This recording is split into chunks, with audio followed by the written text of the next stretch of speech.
tala quand même biloko ya bato. Mais na salon na yo akota te boni yo zolo ba ke ye akota déjà na salon na yo ayebi quand même ndapo no ndenge ezali po aza mwana ndapo. Réaction ezali. Ah, merci mon colonel président. Vélo na yo suda kwa ngwapi? Ba vélo na yo asuda kwa ngwapi?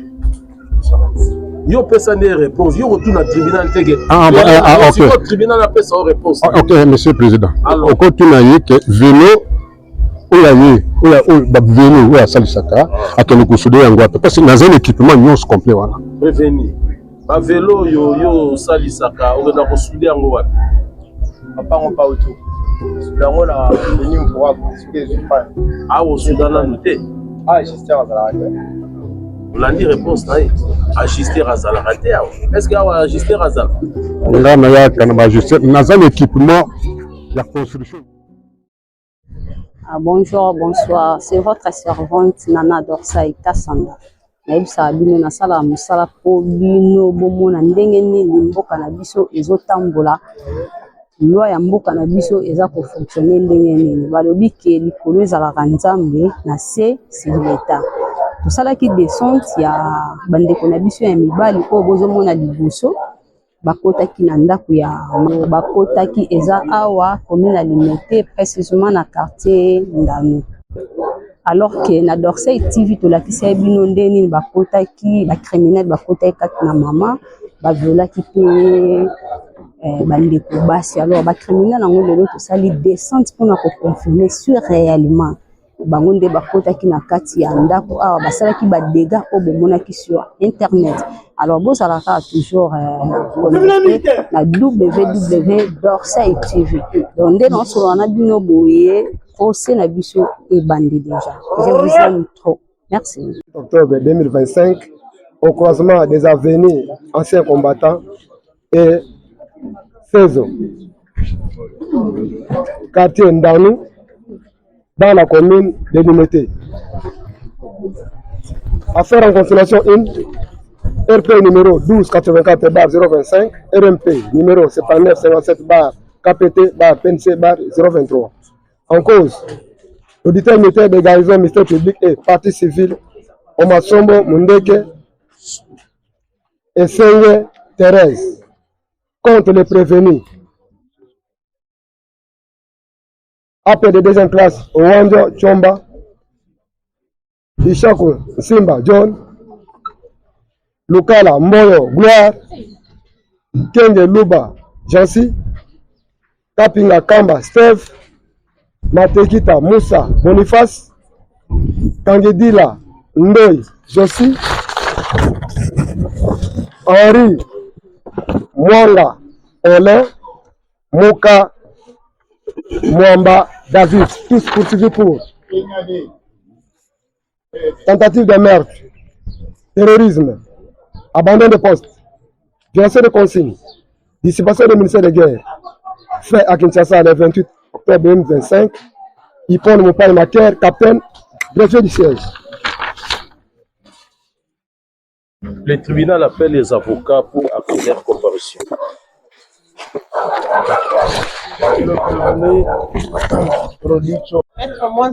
Être quitté au micro. Maître, pardon.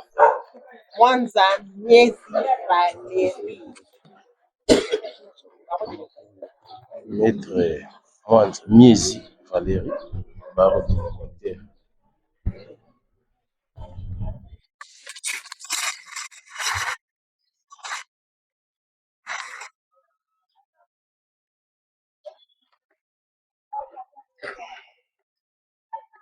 Maître Dali Mwamba, avocat au barreau auprès de la cour d'appel de Kinshasa Maté.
na mate donc ngai nazokata donc tellement que fatigue mama yo ntango sikoyo papa azwi basasi yo ye omateli ye mpo abomi mobali alors moma nini sikoyo basaya basokipaki mpe na yo balongoli yo biloko bazokati yo mashete ezalaki na moma nini ngai ntango namoni yalali ntango nga alongwe nakei kuna mpo nakutaki kozwa mbongo fatigue wana nalaki 18h nalalaki nalongwe navandi awa namoni azokende esika saki na nga ezalaki na de telefone na nga saki na nga nautaki kozwa mbongo na kikole pa locataire natiaki na bible ntango namoni bazokende kuna nde nga natiki ye navandi awa ntango navandi ye mpe avandeli nga wana alongoli nga na biloko ya pamba pamba ya matoi alongo pesa bage mobali na yo akufi bage ezalaki makasi mpo safere ozo confirme na tribunal ke moto oyo monaki alongolaki bapage ezalaki wana réaction oyo eza nini nini partie civile azolobaki amonaki nini ya owani nde moto alongoli ye babage réaction na ezali ngamona okamba ejo wana wana ejo wana wana ndani ya ndako nabandaki ebele ntongo nakuti mosala eza ba 6h nde nakuti evenema toyoka mafelaka mpo masumu na bato mosusu ya mondele na bato mosusu basalaki tasi jeune wana toya sur masasi tofandi tosola te kaka na moto andima bona okita moto aexplike wana bayokanga wana ta na butu bapolisier bakangai bafala babwaka mabeli na journage ya banene po bakangi bakende papa osi batikaki babwaka mosala bato bamataka na biro ekokani yo omela te bakei na pasi moi za so tobima page mozana na butu na tese ya trois avant na polisi bile oki dia so mundi ko bakota ko maso mundi ko te bakei nafanya namona bwe captain disai vous êtes là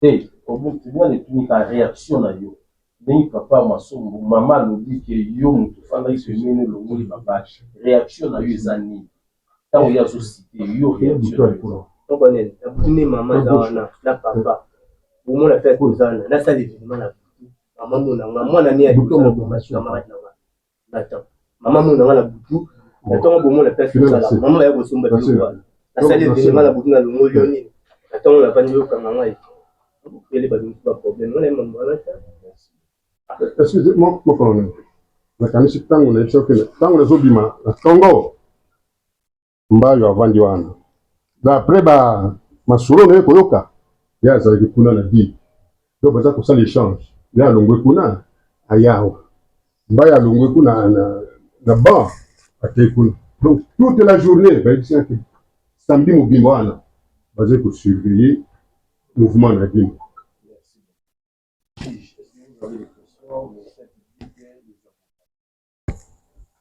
Il a dit que les assaillants sont entrés par la gauche de la parcelle. Donc, c'est le mur. Et la partie civile a dit que de sa chambre, de ce côté, elle voit tout le mouvement. Donc, elle sait voir toutes les personnes, tous les locataires, tous les mouvements, elle sait le voir. Donc, elle a vu la personne qui est, une des personnes qui est entrée dans la chambre. De la direction, je veux savoir. À l'entrée principale de la maison, on a vu deux bâtons. On a vu une porte métallique et une porte avec des antivols. Est-ce que les deux portes se ferment comment? Bien, le jour de l'événement, la famille a fermé cette porte. Parce que l'autre là est entièrement en métallique et l'autre là est avec des antivols. Si la famille a la partie. Vous avez des réponses à donner. Vous avez bien suivi la question. Oui, très bien suivi la question. Allez-y. Moi, je me coulais en Isaac Fatima. Na ye 22h pote okaka anniversaire mwana mwenga kimaki mbangu mpona nini na kolengela ndenge ya kolambela pote sécurité tosalaka wana ondire nzambe nde asalaki ke eza c'est que porte ya nini akoya liboso ya tolo wana je me suis rendu compte que ekangamaki te soki ekangamaka il n'avait pas avoir accès donc ntango bafungoli ayebiki efungamaka ndenge mosusu etikala poleli dava ayebi te etikala poleli ndenge mosusu tolalaka sans kokanga yango bolalaka sa kokanga yango po nini parce que il faut kokanga po nazalaki na ba deux mbois deux chiens deux bergers bon mokolo basaya bakotaki baberger bazaka mayele ya nazalaka na deux bergers batikala kokanga baswanga baswa kutu nanga kutu ya papa baswanga alami na chambre ndenge ali kofunga nani donc soki na réponse ya ok voilà donc nani sécurité wana etikakaka tokangaka porte ya antivol bavitre wana oyo ya liboso wana ya tole ekangamaki donc ntango bwaki mwero bum donc bavitre epanzani moyen ya kobenga ata la police eza lisusu te toyeli porte ekakota te nde mosapi na ye tono ya loso ezalaka wana donc lokola machete ezalaki wana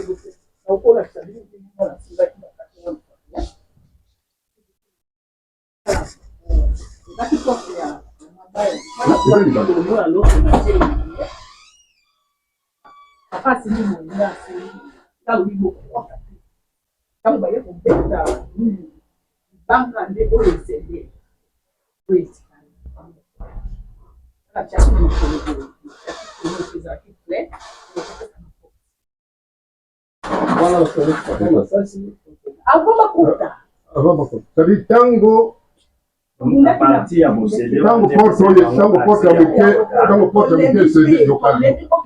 tango porte ya moke esede parce tobumi na bango nde namoni barre de fer ekoti bon je suis maintenant armé ntango nangozami mpo nazwa barre de fer ni machete oyo ezwaki nga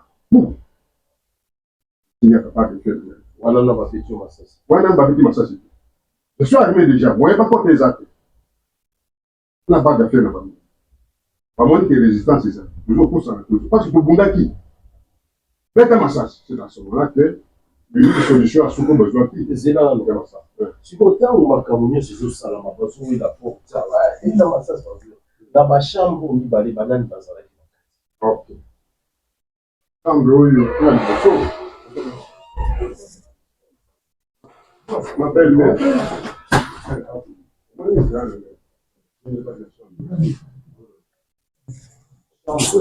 lukaki na ye pesa biso nano kombo na yo kombo na ngai greffier omulenda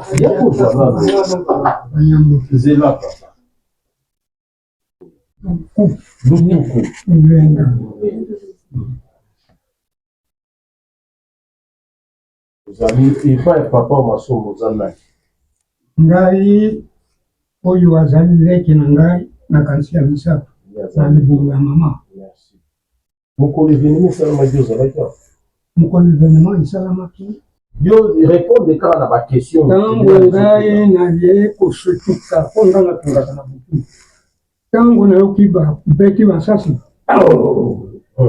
na basutuki nabi koma eloko nyonso tu wana yokanisi mpe ezwi nga nakanisi babeti libanda to babeti na kati ya ndako abi nalati obeleki elamba nandobeleka nalongolika nandobeleka nafungola porte nabima natala eloko nini ezoleka ale namoni toshe pa na miso abi yo nani ntango nga natuni yo nani yale kamati nani fush ya mbondoki wanga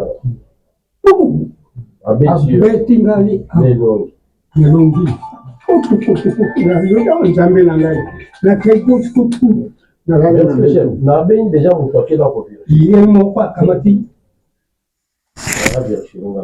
nalingi nabima atorsi ngai ambe nano oza torsi ngai boyina borse mpo nabima abe akamati bonduki azalaki nango ya masoko oyo bado bima maboko pamba Kasi nabima ndenge nini nayoki bana bazolela babomi papa babomi nde yango wana abeti nga fushe ya nini ya bondoki wana ntango ozwi babeti wana otikala ye akamati forte azongisi alobi na nga soki omeki obeta kobima wana azobeta masasi alobi na ngai na yango basali na milobeli na motema nini yango ekotala biso na kati yako nafa ndenge alobi wana atelemi obeka na poto yo osambelaki te ngai mokristo mpenza ya solo ntango abeti nga obeta masasi nabeleli olo nabitumba ekoteli ngai ozali wapi ata kobundela nga bitumba oyo ozwi makasi nalobi nakei na elongi esantu ya jésus christ cette face de jésus nafukami kaka na kati obimaki te obangaki kaka mais ye alobi soki obimi wana azobeta obona sali maboko pamana kobunda na moto oyo aza na masasi mais olobaki te bazwa molimo na yo ngai nalobaki obeta na bino ye alobi soki obimi nazobeta masasi liloba na ye merci beaucoup donc je pense que pour la réaction à bana ezalaki nini bana basalaki bo balalaka bana oyo balalaka réaction na bango ezalaki nini papa ezalaki nini réaction ya bana ntango yo ozalaki tu étais là les jours de l'événement tu avais écouté aussi les bruits ya masasi oyokaki pesala lolo événement greffier pesala lokombo awen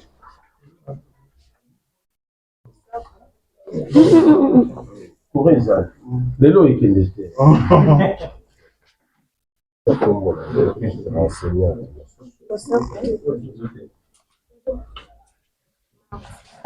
osako mars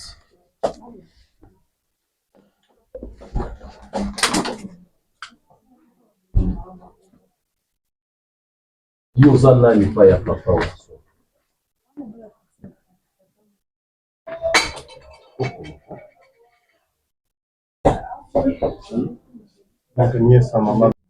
emezaka na mona yo oyebisa ntango nalalaki mbala moko neti epa biso te me nafungola nayoki neti epa biso te ezina bima boye nakozala basite moko oyokaki nini nayokaki makilele ya mingi ntango bapanzi force ntango nayoki bongo nalamuki ntango nalamuki nafungola force olala yo bato kombela nda oye alalaki ka yo nolamuki moko bapenza na mina bokina boye ayokaki te yo olamusaki te parce que boza bato mibale soki eloko lesi continue na olamusa moninga lamuka na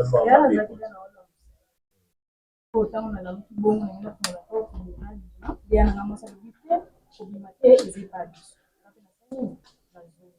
baye na chambre baye nao na chambre koko na biso bafungoli bakoti babetaki ye babata ti ntango basisi baye na chambre na biso bazwi chambre na biso baotindika nga mpe natelemi na porte nazotindika bango baotindika nga mpe natelemi na porte na ti babi te toke na chambre monene awa tokonakunaesika nanga mwasi telema te mama aloba deja so bakoteli biso tobatama na se ya mbeto epale biso aba ntango tokoti na se ya mbeto oyoka nde babetaka masasi biso na se ya mbeto kuna tozalaki neti mpe nayokaka pum na porte moko akoti biso na se ya mbeto kuna tovandika kimia moko atorche na se ya mbeto ape na biso yaya tombolaka mbeto tosala nini tobima biso te kosala eloko moko biso pe te toza baleki na ntango tobimina na yango bato yango ntango ovandi na mbeto wana moko wana abandi kotorche abi bopesa biso batelefone napena biso bango te papa apesaka telefone te ye sosisi klasi te toza na batelefone te ngani na boye na kati ya saki na ngai nazala mwa mbongo 5 000 francs Ba moko pesa biso mbongo wana. Na fumula ko tusa kibazo ya boto. Baba ndiko contrôler. Moko mususu pe aye akoti. Abi yana na mwasi. Oh, yo tukena mwana siba yo abine na salo awa. La pe naza na shamba. Nazoka mama na papa lisusu baloba lisusu te bakomika kimia na ovanda boye te kuna kena chambre wana kena chambre kuna nakuti papa aza kao ntango yo bimioki wana bango esi bakei to bazaka baza na salo kuna bape na bimi na te kuna ezosenye azolela kaka mata nde bakatinga mosapi oto mpe na nsima naye nakotisa mosapi boye nake kotisa nde mosapi moko na bango aye ayabenga na liboko obima na chambre bapere yo oyokosala nini na chambre bapere ngapene so oyebaki ke eza chambre bapere nakosala makambo osalaki esi bango bozela kasi na malembe nga mona sa nini moko na bango so aye o yo mpe toke kuna na sali nasalaki esala nini o tokei kaka na biso te na obima na chambre te bana natika na chambre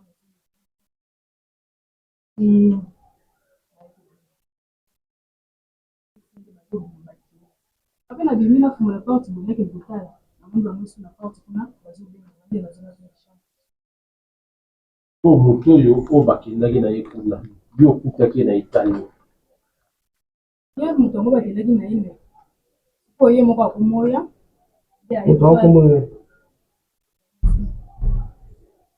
yesi Rosie alobi no basali ye nini baviole to batiki ya zoi azoya azolela ebisinga o lakisanga na motorshe mwana yebisi naza na torshe te na lakiso ndenge nini awa bavoisine mpe bayoki basali nini ntango baye wana mpe bazwi mpe papa batomboli ye babimi na ye alobi kasi bokende koluka kontaki ya motuka mpo tokende bango na zelana estce yo omonaki mpe bato yango lelo oyo namonaki moko na bango sikoyo ntango navandaki na mbeto atorshinga torshe moko na bango omonaki elongi na so parmi bato nyonso oyokaki bakani estce moko yango aza yo oyebi nde niki aza po ntango bakangaki ye oyaki nga na bapolisi yango omateki awa etoyaki na bango tosali nini siko oyebaki nde niki bana bango bakotilaki kasi nayebaki ye na elongi mpo aza yaya ya veni yo moto okende kozwa bapolisier yo nde moto olakisi bapolisier ki ya yango ye yope azali na kati tenga te moto nazwaki la polisi te me baya na ngai basi nde babenganga balobi yo moto badosali nini kobana estce soki baprésente yo bato yango oyo baye na bango awa estce koyeba moto akotelaki bino naoyeba oyeba tobaye na liboso wanzo tala na lelo kasi ye nde moto ye nde ka yo mona na bato nyonso ka yo moni yo okangaki elongi siko na makambo wana role nini ya jouaki epuis na moma nini oyo okangaki elongi nakangaki ye ntango baotorshe biso torshe baotorshe awa tokuna ande na kati awa na chambre na biso siko maske na esali nini elongi siko natomboli elongi natali ye miniti moke nakitisi miso na estce ezalaki mbala liboso omona ye to omonake deja balakala namonaka ye na yango esalaki ntango mono bongo oloba eteki yaya na yo mpe so na nga naloba bongo alingaka yebake nayebi alingaka bombaki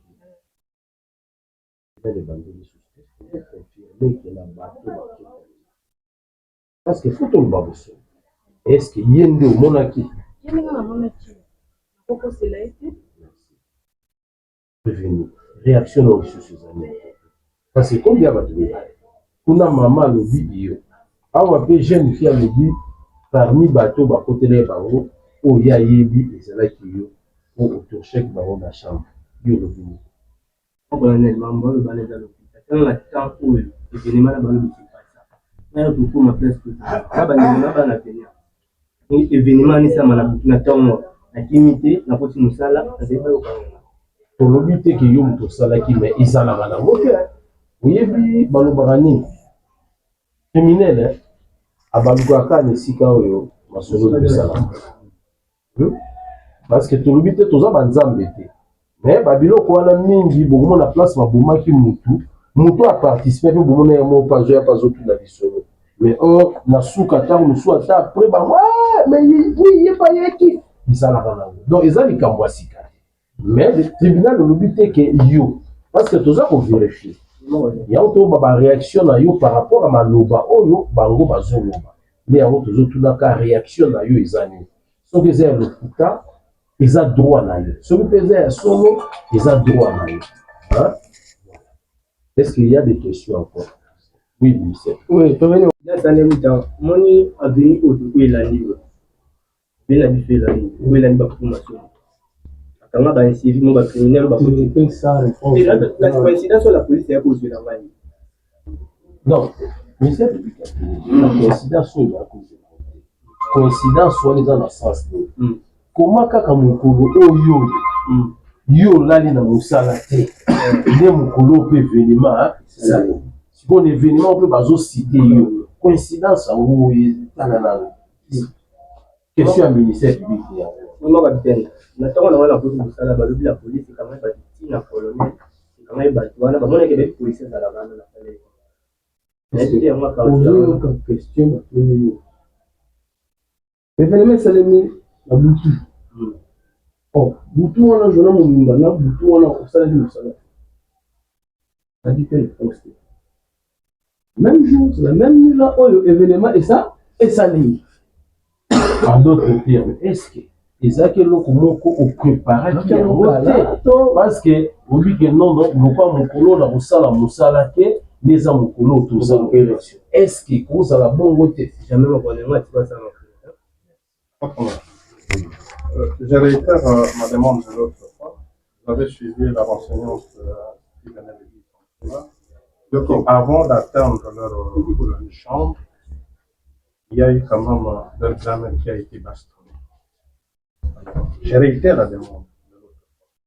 Qu'il soit vraiment constaté écrit par les renseignements. Au passage, entre autres, il y a eu plusieurs victimes et la grand-mère qui était la belle-mère de la partie civile au Masumbo, était aussi victime de plusieurs blessures. On va tirer les conséquences pour nous. Mais la renseignante aussi. Oui, c'est ça. Oui, c'est ça. C'est comme ça que je suis en train de préciser certainement ces choses. Merci beaucoup.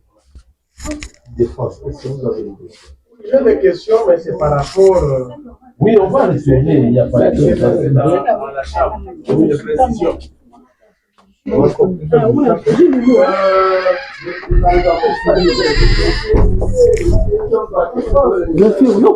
Prévenu au Masombo, le prévenu au Wanja est allé prendre les effets pour le bien, c'est pas qu'on avait donné pour le mariage. Le cagoule qu'il portait est tombé, c'est comme ça qu'elle a vu le visage de Owanja. Je voudrais qu'elle nous confirme cela.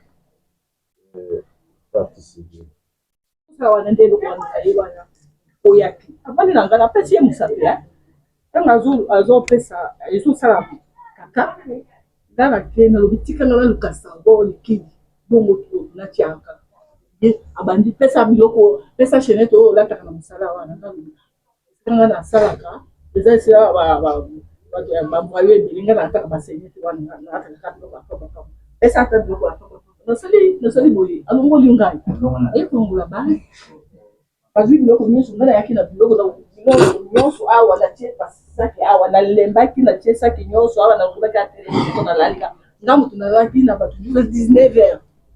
Très fatigué. Ça me confirme. Je continue. Je voudrais. Elle a reconnu le criminel qui était par devant elle. Elle a dit que c'est lorsque le cagoule est tombé, à ce moment-là qu'elle a vu le criminel. Est-ce qu'elle a suivi ça? Yoki quand même n'est pas moi non apprécié à lobby dans le tribunal que il pas mon qui l'unité au Kaboul na épée koyaki. Oui, la mabelete elongwaka azongisi. cela soit acté parce que nous allons tirer les conséquences des autres. Merci. Voilà.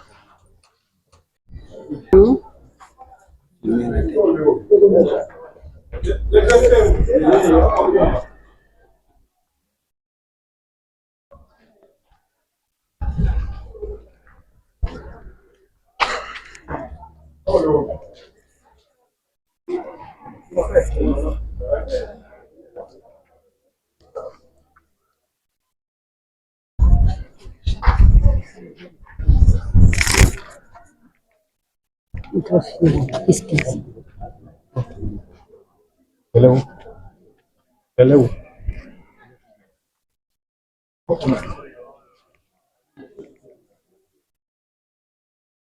Palo ezalaki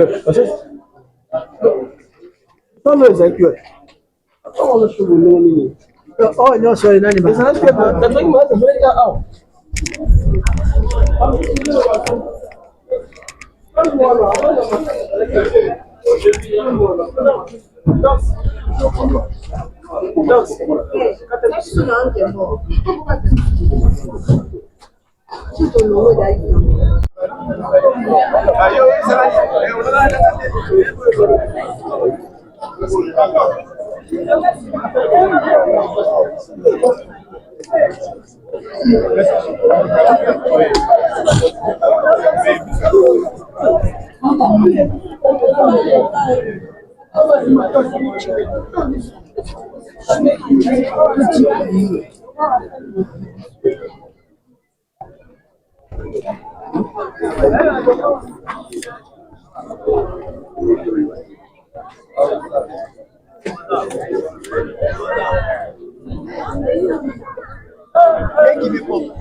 oyo akotaki azwaki ya nanga akendaki naye na salon namonaki elongi te me soki aza mwa pembe aza na maske boya amukuse azalaki na teni to azalaki na teni te azali na bilamba ya ndako. Vous avez suivi la réponse, c'est sa réponse. Sa réponse, nous l'avons suivi. Oui. Nous avons noté, vous avez noté, vous allez tirer des conséquences. Kangidi là, à la barre.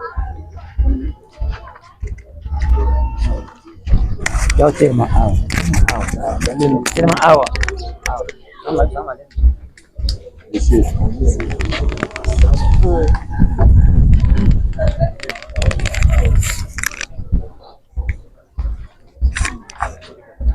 osalaka bavelo na yo esikani nakodémontre yebisa tribunal awa bavelo otyanga yango bavelo nanga natiaka yango awa anda nakwa mire oyo ntina suka mire kuna natiaka mosusu awa ntina suka awa natiaka mosusu awa ntina suka kuna navandaka awa nasurveille mpo na moyibi bana bakumba bavelo boye ti na pembe na parasoleil wana nga na telemi so akumbi azongisi na bametre eloko na ngai nasala mosala yango. Combien de fois déjà osi okota na kati ya lopango awa oyo nakota une fois papa abenganga ya okitela ngai yaka nakangi nguma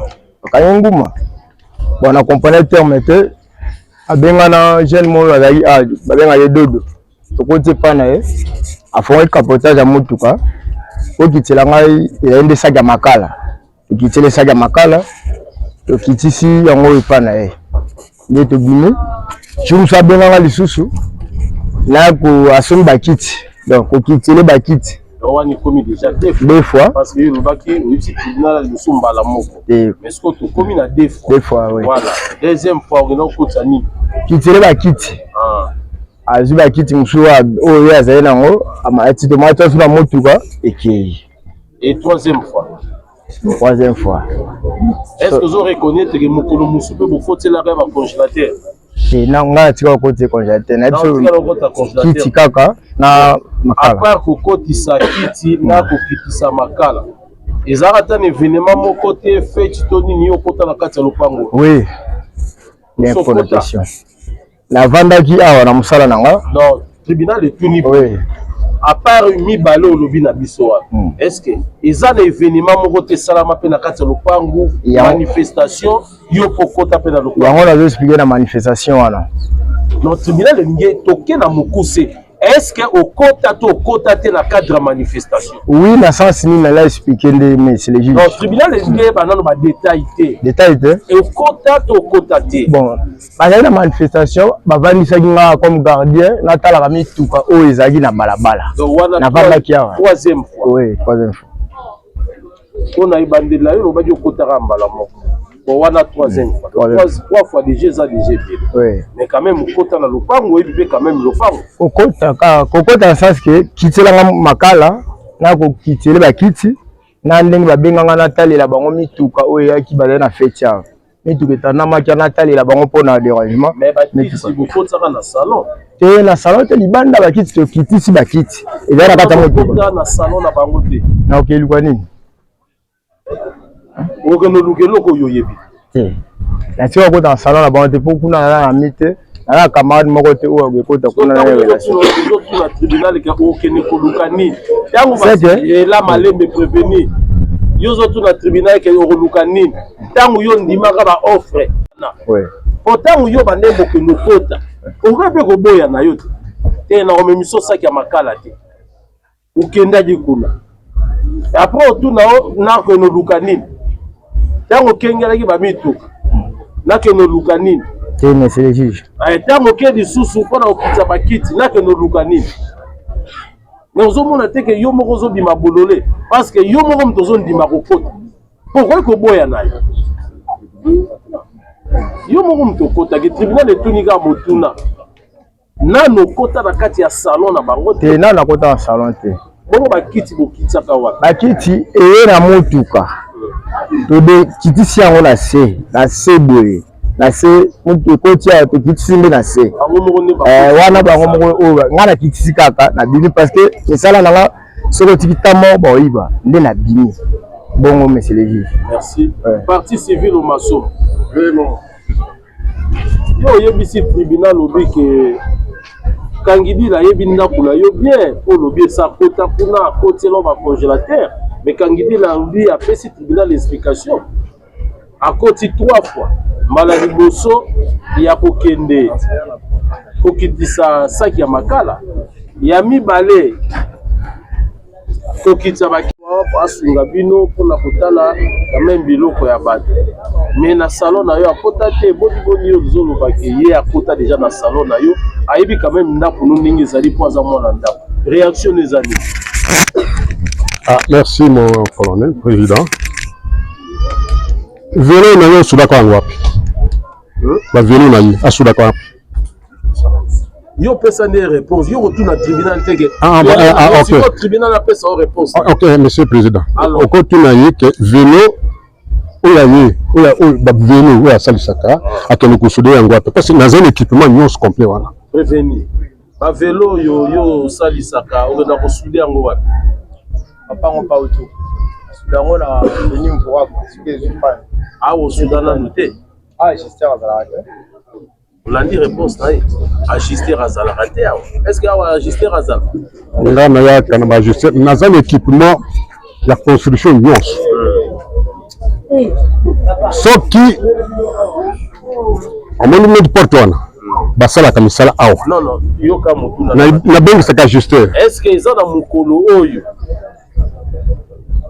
Kangidila ya na velo to ebukani akoti epa na yo ajuster azosude basudele ye pe asa akota basudele ye pe abima na velo bima na velo ok Kangidila réaction na yo nasuda bavelo na mvwaka esika ajuster ata mokolo moko nano suda te abengisanga 3 fois wana si déjà tribunal esi tolobi yango déjà likambo kosude oyebi te merci beaucoup papa Omasombo oyoki ba réaction Parce que il y a un petit tribunal là. Mukolo yo fait ezalaki awa. Hein? Mukolo yo fait ezalaki awa, yo zalaki awa. Est-ce que ata Pierre Kangidi la bapesaka ote? Oui, il y a un photo dans la maison. Mais sinon yo kanano. Kalpo yo rina mo potu. Fête. Avant de singa awa, 2h du matin, là si vous voulez ba mitu ba. On a le droit qui va camber moins bien. La personne est reliée, na za ko. Si ko surveiller ka bozaka yo nanani. Ça imisa. Banani na banani. Pierrot na Dodo. Baza wapi Pierrot na Dodo. Na prison na habité bon ba. Balongwa quartier. Habité. Ah. Donc occasion ka o salaka ke o goûter ata biloko ya lupango yango wana moi bien. Oh il y a passé à 2h la fête. Voilà qui. Mais on liaki quand même, on liaki. La service on a aidé ba on ba passer à le regard. Et yango essayer de.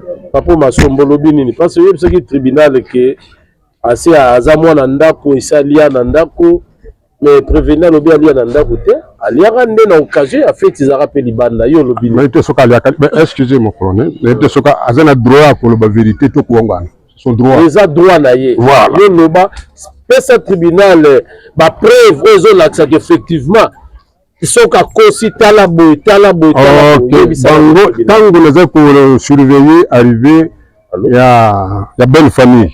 Oui, bon, c'est ça le bien. Belle famille, on a soki ndamu tuna bingisa ki bango ba ko sala sécurité tuna na. Prévenir. Mais papa le bien benga de ça sécurité te yo le bien. Bien maman aye pa na ngai. Maman. Maman aye pa na ngai. Et la maman a profité. Partie civile Thérèse à là-bas. Oui, prévenir. Maman le bilanga, mwana nanga lokolo za awa na balabala. Ami tu pa ba ndenge tanami boy. Bana musuba koko mata ko bebisa mitu ba bandelanga a otalelanga ni mitu pa ya pause nde musala na salela ki ba abandi jusqu'à 2h pe na laki ogena ki. Merci. Partie civile réaction na yo. Papa je commence hier à l'obina na alia na mesa na ngate moi Thérèse on a servi rien na bato ya zolo bawana na teli bayaki bakotaki kaka nde bato surtout non yango te ezalaki te ke afandi na salon azolia ake azwi biloko na salon abimi na occasion wana andimaki mpe alobi ke aliaki amelaki mpe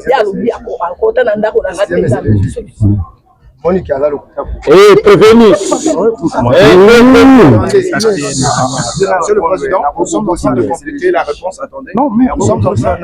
Non, maître, attends d'abord. Écoutez, maître, laissez-lui d'abord s'expliquer. Nous doit kuna. Nde ba tshaki table ya ko servir. Na yé na zwisani. Na yé ba servir nga biloko tina bilia. Et tout doit kuna. Boy comme na salon comment. Il a tout droit de kuna isika wana. Des tables et comme na salon comment. Oui, maître, vous le complétez. Monsieur le Président, nous sommes en train d'assister à un jeu de questions contre questions et que c'est elle qui avait commis monsieur Jossi au niveau de la sécurité de... Elle peut répondre à cette question. Prévenir. Bandela sur le tribunal. Nani a sollicité Kyo pour ça la sécurité, nous l'a fait. La sportif. Là la vandia wana osamusana. Nani a sollicité qui? To suki wana Maman Thérèse réaction na yo. Papa. Nga ndenge omoni boye na yebi loi la ko kiko zwa décision. Non, partie civile yokana. Est-ce que ozwa qui est ozwa qui est? La benga qui était. Merci beaucoup. Attends nzamba likolo azomona ya zokosa. Eza réaction na yo. Oui, défense. Monsieur le Président, merci d'avoir pris la parole. La partie civile a dit qu'elle ne peut jamais prendre la décision sans son conjoint. Et elle a dit que la partie prévenue est entrée dans son salon pour se servir. La partie prévenue a déclaré que non, j'ai été commis comme sentinelle pour surveiller les véhicules, mais j'ai été aussi invité à l'intérieur vers le couloir de la parcelle pour se servir. Entre-temps, ici, madame la partie civile a déclaré que non, le 3, Dodo, Joyce et l'autre, et Pierrot étaient bien les biens dans la parcelle pour se servir. Est-ce qu'elle veut nous dire d'où est-ce qu'elle a obtenu l'autorisation pour faire servir les 3 personnes citées devant votre tribunal. Nous avons dit. Merci beaucoup. Non, maître, laissez d'abord, c'est une question. Le tribunal va reformuler la question. Non. Partie civile, tu as raison, non. Parce que la Sabia non pas dans le tribunal, on dit que yo benga ki baroté. Alors, muto yo benga la fêtité. Pour servir yé comment? Parce que yo benga la fêtité. Aza peut inviter té, mais vous allez servir comment? Papa, ngani na za kawa, chaque fête na sala, eza ba baptême. Ceux qui m'a invité ba kei biloko etikali na benga kabango. Bon, mukolo wana bengaki po biloko batu bakendaki biloko etikalaki to obengaki ndenge nini po yake nikolia nomoni bango wana porte ndi na bengaki bango bana baninga na yenyo so ya zoluba wana balia na tangu biloko eutaki na fete na yaki na biloko na telemi awa na pesi ye biloko balabala mubimba bazwaki biloko wana biloko na zonga kinango ebele la tike epana yawa bazolia mais ya lobi akendaki ndeko se servir a komiti kuna azwisani atie biloko aye kozonga ye alobi bongo non mais yo la koloba na yo lobi ke obengaki nde bango awa libanda wana après fête non toza na mokolo ya fête parce que tribunal elingi eyeba ye azalaki choisi te epai na bino po akengela bino bolobi ke boponaki ye te ke okengela biso mituka mais moto oyo bino bozwi ye te akengela koma akozala autorisé akende ti place biloko ezali azwi sani akomi kose servir est-ce que invité to bopesaki ye na cadre nini bopesaki ko azamona na biso ndenge azowanga na atako wangela ayaka kosuze epai na biso te ngai nazwaki na velo ya mwana na ngai asuka na pesa ye awa na kabonzi ntango biso tosaka misala mingi bozomona banili wana yo nano ye na epai na ngai kosuze non mama ozosaprese na tribunal yo loba na tribunal koloba na ye te ata mai azwaka mai epai na ngai soki alingi asala mosala na ye soki asokola mbele to amela na servaka bango bamai eloko moto asengi eloko ngai apimelaka moto eloko. Merci beaucoup. Donc là c'était une parenthèse, hein. Nous ne sommes pas saisis par rapport à ça, mais c'était seulement une parenthèse parce que la partie civile au Massombo avait dit que le prévenu Kangidi la maîtrise bien les codes de la maison. Raison pour laquelle le tribunal avait posé quelques questions par rapport à ça. Donc nous n'allons pas nous éterniser au jet de questions. Je pense que à ce niveau, on peut se limiter ici pour aller à l'église, là où l'arme a été retrouvée. Hein? Votre honneur. Oui. Si vous pouvez d'abord même accorder 1 minute à la partie civile. Vous pouvez accorder même 1 minute à la partie civile pour qu'il puisse quand même... On avait quand même des lignes à respecter. Comme nous avons déjà fait ça. En tout cas, si vous avez des questions, vous pouvez garder ça. Comme ça, lorsque nous serons à Makala, on peut entamer avec ça. Vous sollicitez quel capitaine? Dit que c'est au... Les deux avaient intervenu, les deux. Parce que non, partie civile, laissez d'abord l'autre parler. Non. Non, partie civile, c'est la police du débat. Je n'ai pas dit ça, votre honneur. Oui, mais laissez d'abord... Non, maître. Non, maître. Non. Lorsqu'on vous accorde la parole, il n'y a personne qui intervient. Laissez la partie prévenue poser des... Et ce n'est pas les partis qui vont faire sortir les moyens pour nous amener à l'hôpital. Alors, moi je pense que lorsque nous sommes ici pour travailler, les avocats font leur travail. Vous devez le laisser calme. Ça ne sera pas intéressant à tout moment de jeter quelque chose auprès des avocats, ça ne sera pas intéressant. Demain ou après-demain, Maître Michel ne sera pas là. Tu auras aussi besoin des avocats. Alors moi, je pense que nous sommes obligés de respecter ce que les avocats font. Hein? Parce qu'à côté de vous, vous avez aussi un avocat. À côté de vous, vous avez aussi un avocat. Donc vous devez aussi respecter les autres avocats qui sont ensemble avec nous. Alors nous ne voulons pas qu'il y ait des incidents à tout moment, ce n'est pas intéressant. Si vous avez à dire, vous demandez la parole, on va vous accorder. Merci beaucoup. Non, ce n'est pas un débat. Hein, ce n'est pas un débat. Vous aurez la parole. Hein, le tribunal va vous accorder la parole. Oui, la défense qui avait la parole. Oui. Juste une ou deux questions, on arrête. Je sais que nous sommes derrière l'État. Renseignant Dix, dit capitaine Dix Azawa. À la barre.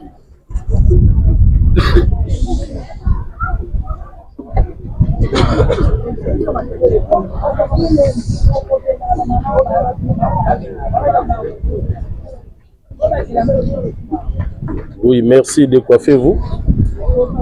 Oui, défense. Avec qui encore? Parce que vous avez demandé. Vous étiez attaché à quel commissariat? C'est la première question. Et la question, c'est pour qui? Pour quel renseignant? C'est pour Dix d'abord? Le capitaine Dix.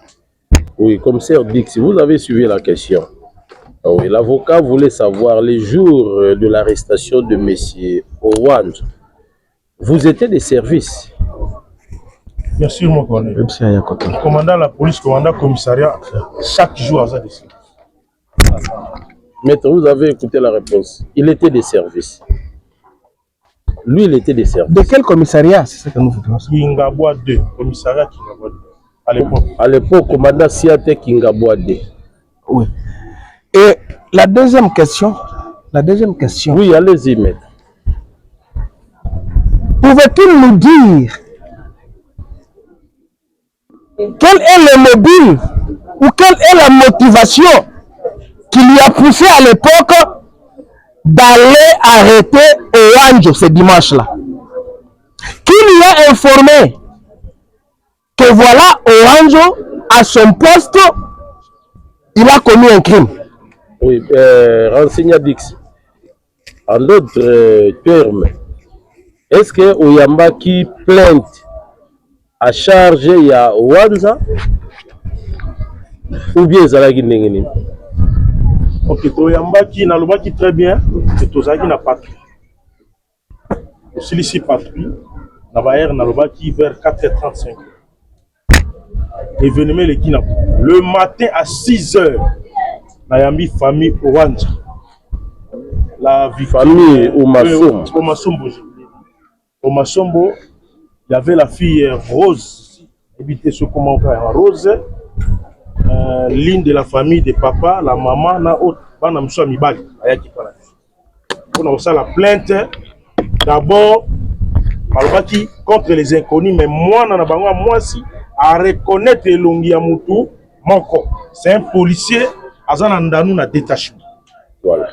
Maître, vous avez suivi la réponse? Oui, j'ai suivi. Dans la motivation, il y avait une plainte déposée contre inconnu, mais dans la même occasion, il y a une fille qui a dit non. Nayebi policier moko ou à côté de parmi bateau à côté de Ibiso, kombo naye songolo azalaka nandano. Voilà. Président, est-ce que pouvez-il nous donner le nom de cette fille? S'il peut se rappeler le nom de cette fille. Est-ce que vous se rappelez na kombo ya moi là? Le nom de la famille, c'est Omasombo.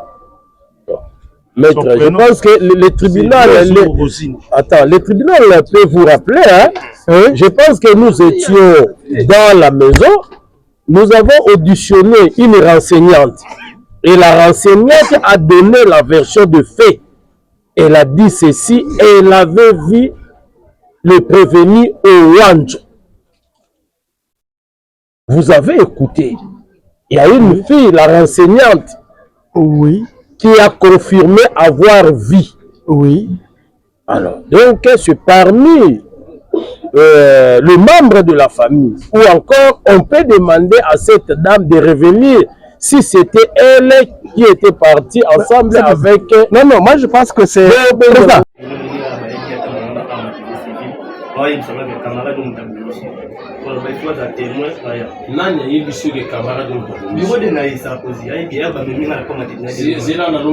camarade na yo nani mutabomishi.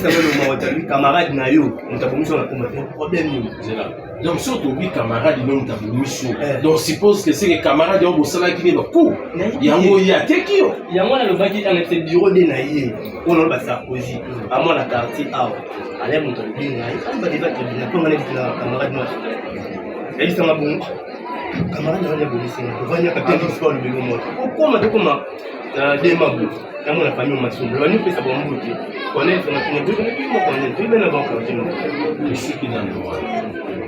Quand la police est kangi, au côté de la carte, elle va interpeller moi puis des invités et dans un maman la longue ma joint ouais ah ngai moko ni dérangement oui à comment toi la tout le monde est capitaine ngai au PJ capitaine dit ça ICP il est ma camo ngwinja la misu na ngai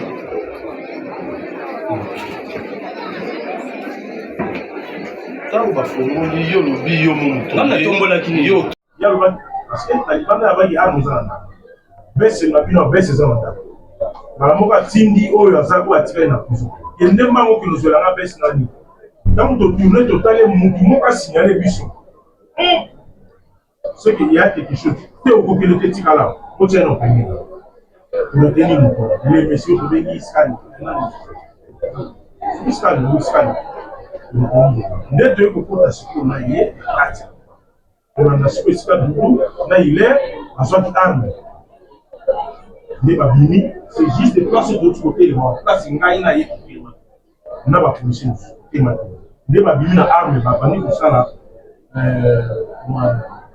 de sécurité n'est que on découvrir il y a ça y est enseigner récemment yo taoboyaki na uwanja au uwanja nani akotaki kuhusu pe nani aswali donc on est dans le milieu bana ya ndika ndio ndako na pesa ndimo ngoka parce que hawa sana sika hawa sika kwa ndo kwa ndio c'est les deux à ça et ben non commandant nous dans la carte ya jusqu'au y en a qui ont fait parce que non à lui il faut pas de ah il a dit beaucoup qui nan là on est quand on a du jour avec qui du verre mais ah il disait ah du comme photo ah du verre des places Kapling si ba uwanja bafanya est-ce que hata mtu mmoja kili ukuta au la kati oye ba bilo kuneza na kati kotati boyo kotati nani banani na chibo makabilo kwa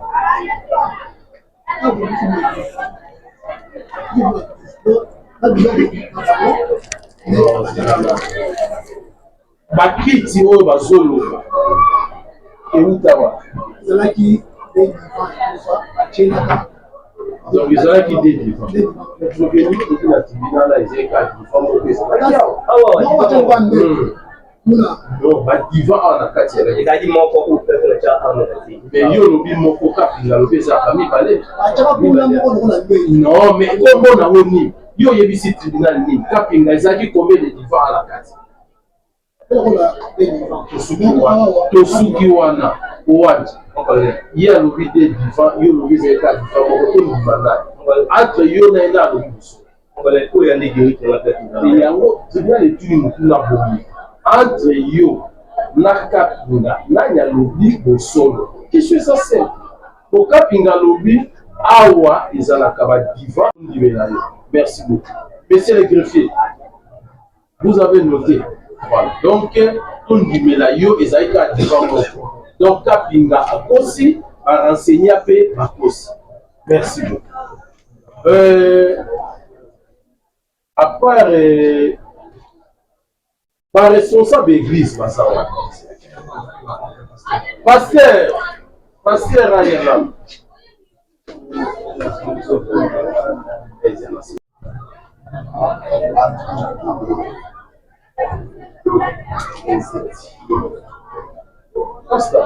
je pense qu'à l'église, il y a nos responsables. Le tribunal est dans le tribunal. Awa na kati awa, ba divan awa. na kati église na kati ya ndenge tcheki na comme ça qu'on guérit ba divin ezalaka moko to ba divin ezalaki mibale yo makambo ba divin non écoutez pasteur après départ na bango biloko nini bobisaki awa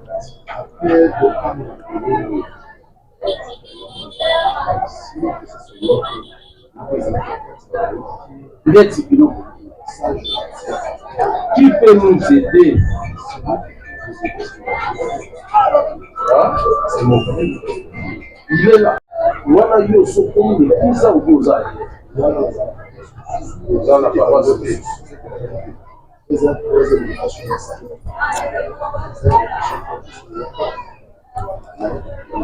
okutaka motikala kokota ta na kati pe bakilo nini ezalaka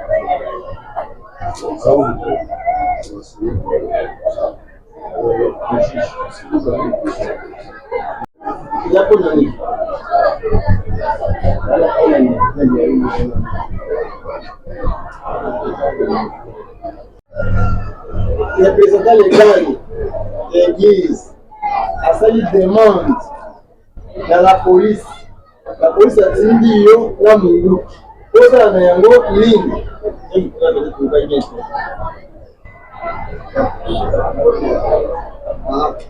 oboni mungu te okoteje bato eke okoma na se ya divan ezakona okoteje divan ebe elokoni Et mon problème, ça peut m'obliger de faire là, il y a un moyen de faire une troisième attribut.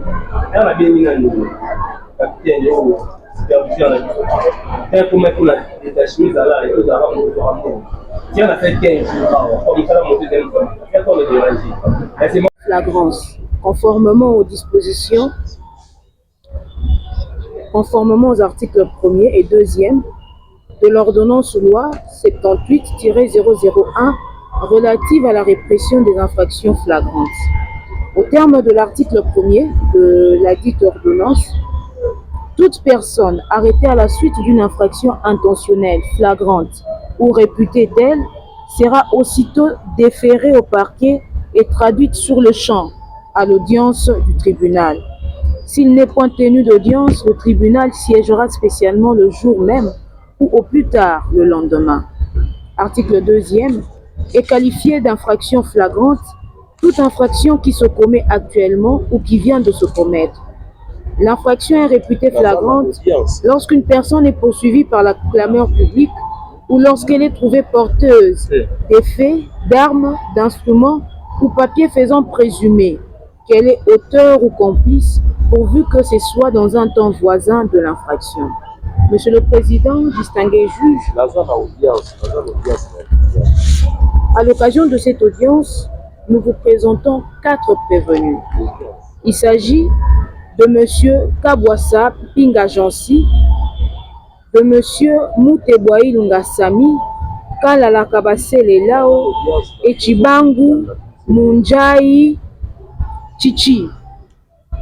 Monsieur le Président, distingué membre de la composition, ces prévenus que nous vous présentons peuvent paraître vieux, mais nous vous disons qu'ils sont auteurs des actes de terrorisme urbain au moyen des machettes,